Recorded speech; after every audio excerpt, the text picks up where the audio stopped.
Pandian store சீரியலில் today எபிசோடில் பாண்டியன் இருந்துட்டு பணம் கொடுக்குறவங்களெல்லாம் ஃபோன் பண்ணி கேட்டுக்கிட்டு தான் இருக்காங்க.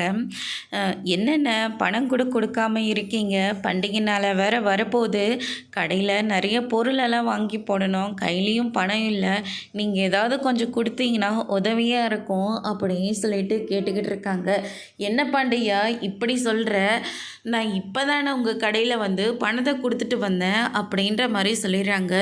என்னென்ன சொல்கிறீங்க, கடையில் வந்து பணத்தை கொடுத்தீங்களா, யார்கிட்ட கொடுத்தீங்க அப்படின்னு சொல்லிட்டு கேட்கவும், உங்கள் சம்மந்தின்னு தான் சொன்னார், ஆனால் உங்கள் சம்மந்தியா இல்லையான்னு கூட எனக்கு தெரியாது அப்படின்ற மாதிரி வந்து சொல்லிடுறாங்க.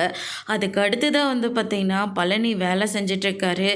யாருன்னா கடையில் வந்து பணத்தை கொடுத்தாரா, இல்லை மச்சான் அப்படியே தான் நான் இருக்கிற போது யாரும் எடுத்துகிட்டு வந்து கொடுத்துருந்தேன் இந்நேரம் கணக்கில் எழுதி வச்சுருப்பேன்ல, இல்லாட்டி உங்ககிட்டயாவது நான் சொல்லியிருப்பேன்ல அப்படின்ற மாதிரி வந்து சொல்லிடுறாங்க. சரி, இந்த டெலிவரி கொடுக்க வேண்டியதாக இருக்குது, நீ போய் கொடுத்துட்டு வா அப்படின்னு சொல்லிட்டு பழனியை டெலிவரி கொடுக்கறதுக்காக அனுப்பி வைக்கிறாங்க. அதுக்கடுத்து தான் நம்ம மாணிக்கம் இருக்கார். என்ன சம்மந்தி, தீபாவளியெல்லாம் போயிட்டுருக்கு, நிறைய லோடெல்லாம் வேறு வந்துட்டுருக்கு, நான் போய் குடோனில் பார்த்துட்டு வரட்டோமா? அதெல்லாம் இருக்கட்டும் சம்மந்தி, யாராவது கடையில் வந்து பணத்தை கொடுத்தாங்களா, கடையில் பணத்தை கொடுத்தாங்களா, அப்படி யாரும் வந்து கொடுக்கவே இல்லையே அப்படின்ற மாதிரி சொல்லிடுறாங்க. இதை கேட்டோன்னே பாண்டியன் வந்து பயங்கரமாக ஷாக் ஆகுறாங்க.